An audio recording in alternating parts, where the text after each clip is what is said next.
নমস্কার বন্ধুরা, নিরামিষ রান্না করে আপনাদের সকলকে জানাই সাদর আমন্ত্রণ। তো আজকে একটা রান্নার ভিডিও নিয়ে আসলাম। আমার রান্নাটা কেমন হয়েছে কমেন্ট করে বলবেন। যদি ভালো লেগে থাকে তাহলে আমার চ্যানেলটাকে সাবস্ক্রাইব করে যাবেন। তো আজকে রান্নাটা হলো গিয়ে কাঁকরোলের কালিয়া। তো আপনারা কে কীভাবে বানান আমি জানি না, আমি যেভাবে বানাই ওইটাই আপনাদের সাথে শেয়ার করলাম। তো আজকের এই রান্নাটা করতে প্রথমে কাঁকরোলগুলোকে দু টুকরো করে কেটে বীজগুলো বের করে একটা গ্রাইন্ড করে রেখেছিলাম। তো ওই গ্রাইন্ড করার সময় ওইটার সাথে দিয়েছিলাম এক টুকরো আদা, একটা কাঁচা লঙ্কা দিয়েছিলাম, সামান্য নারকেল কোড়ানো, আর দিয়েছিলাম কয়েকটা চিনিবাদাম ভেজে ওইটার সাথে দিয়ে একসাথে গ্রাইন্ড করে নিয়েছিলাম।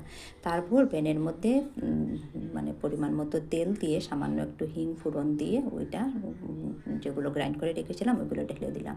তারপর দিয়ে দিলাম হলুদ গুঁড়ো, পরিমাণ মতো নুন দিয়ে ওইটাকে ভালো করে কষিয়ে একটা নিলাম। তারপর দিয়ে দিলাম সামান্য নারকেল কুড়ানো, দিয়ে ভালো করে কষিয়ে ওটাকে একটা পুর তৈরি করলাম।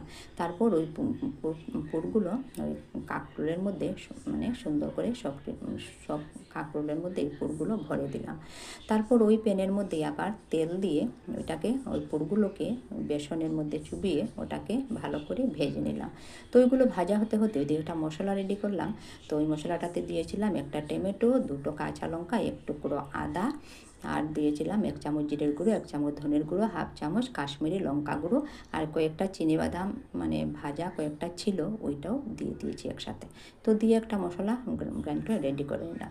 তারপর পুরগুলো তুলে নিয়ে ওইটাতে আবার ফোড়ন দিয়ে দিলাম গোটা গরম মশলা, দিলাম তেজপাতা, আর দিয়ে দিলাম আস্ত জিরে, দিয়ে ফোড়ন দিয়ে ওই মশলাগুলো ঢেলে দিলাম। মশলাগুলো ঢেলে দিয়ে দিলাম পরিমাণ মতো নুন, দিয়ে দিলাম হলুদ গুঁড়ো, দিয়ে ভালো করে নাড়াচাড়া করে দিয়ে দিলাম 2-3টে কাঁচা লঙ্কা, আর দিয়ে দিলাম ফেটানো টক দই 2 চামচের মতো।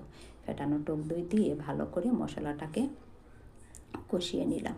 তো ভালো করে কষানো হয়ে গেলে ওইদিকে ফুটানো গরম জল ওইটাতে ঢেলে দিলাম। তো ফুটানো গরম জল ঢেলে দিয়ে 2 মিনিট একটু জাল ওঠার সাথে সাথেই ওইটাতে ভাজা পুরগুলো দিয়ে দিলাম।